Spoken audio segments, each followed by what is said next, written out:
He arrived at the gallery early, telling himself it was just another night, another exhibition, another social obligation, but deep down he had known for months that tonight would be different. She had been distant lately, her laughter not quite reaching her eyes, her compliments to him faint echoes of what they used to be. As he stepped through the tall glass doors, the scent of wine and polished wood mingling with the soft hum of conversation, he spotted her immediately, moving through the crowd like a flame in a dark room, every head turning, every gaze following, as if gravity itself had bent to her will. The ease with which she commanded attention was staggering, her smile bright and rehearsed, her hair perfectly falling just so, the tilt of her chin suggesting she knew exactly how beautiful she was. He remembered the nights they had spent together, quiet nights filled with whispered dreams, hands intertwined, hearts trusting each other with everything they had. He remembered how he had loved her with patience, with devotion, with a kind of reverence that demanded nothing but reciprocation.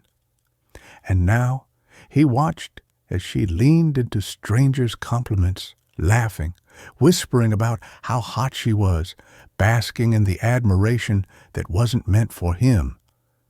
Every word she let float into the air, every lingering glance toward someone else struck him like an arrow. He felt disbelief first, then sorrow, then an icy clarity. She had never truly cared for the depth of what he gave. She had learned the art of charm, the power of her smile, and she wielded it freely, like a weapon, on everyone but him. He wandered slowly through the gallery, ostensibly examining the art, but his attention never left her. He saw the way men leaned closer when she spoke, the way she tilted her head to catch their eyes, the way her laughter filled the room, a melody meant for admiration. He noticed the little things, the brush of her hand on a stranger's arm, the tilt of her shoulder as she accepted another compliment, the way her perfume lingered in the air long after she passed. Each gesture, each smile, each moment of delight she drew from others built a quiet storm inside him. This wasn't a betrayal in the dramatic sense yet. There were no raised voices, no confrontations.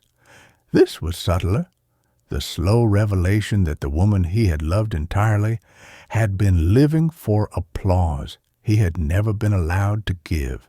He had thought their marriage was a partnership, a shared life built on trust and affection.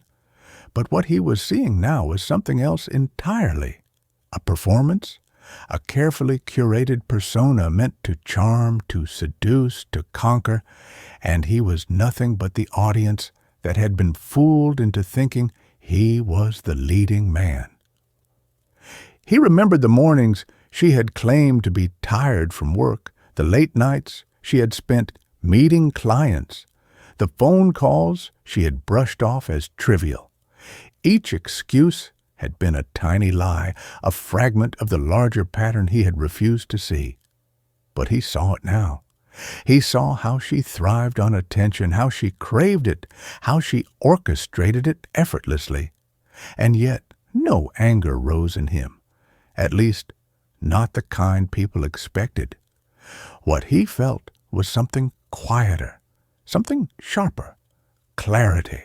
He had loved her completely, but he had never truly known her, and that realization settled over him like cold dust.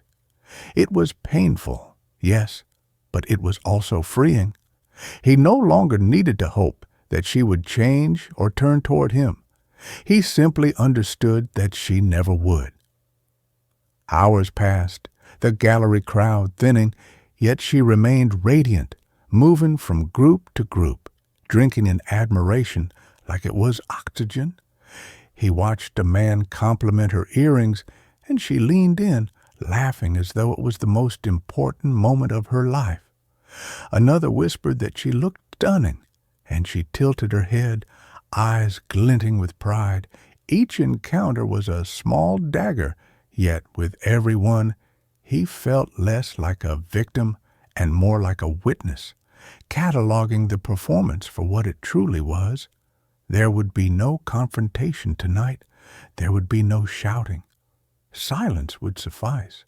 Let her enjoy the attention. Let her hear the words she had longed for, because when the crowd dissipated, the applause ended, and the gallery lights dimmed, she would return to a house that no longer afforded her the same illusions of power. He thought of the life they had shared, the dinners, the quiet conversations, the plans they had made, and realized that it had all been real on his side, even if it hadn't been on hers. He had loved, trusted, and believed in her, but love alone could not tether someone who lived for the gaze of strangers. And so he waited until the crowd thinned, until she finally paused to catch her breath, to sip her wine,